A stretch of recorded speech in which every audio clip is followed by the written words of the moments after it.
గతంలో ఉన్నటువంటి తెలుగుదేశం ప్రభుత్వం ఎవరైతే నిరుపేదలు ఉన్నారో, ఎవరైతే నిరుపేదలైనటువంటి వాళ్ళు ఇల్లు కట్టుకోలేని పరిస్థితిలో ఉన్నారో అలాంటి వారికి కేంద్ర ప్రభుత్వం, రాష్ట్ర ప్రభుత్వం రెండు కలిపి కూడా టిక్కో ఇండ్లు నిర్మాణం చేపట్టడం జరిగింది.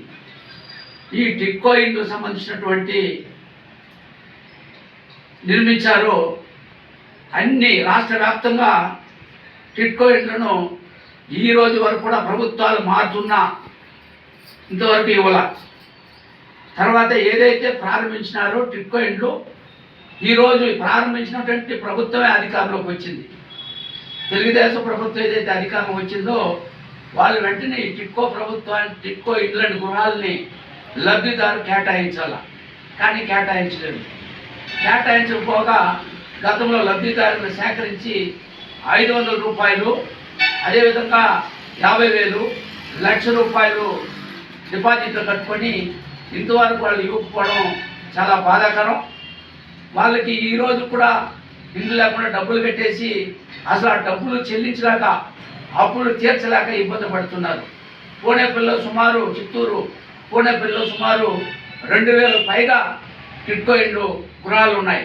దాన్ని వెంటనే టిక్కో ఇండ్లు వాళ్ళకి సంబంధించినటువంటి లబ్ధిదారులు వెంటనే వాళ్ళు కేటాయించాలని మేము డిమాండ్ చేస్తున్నాం.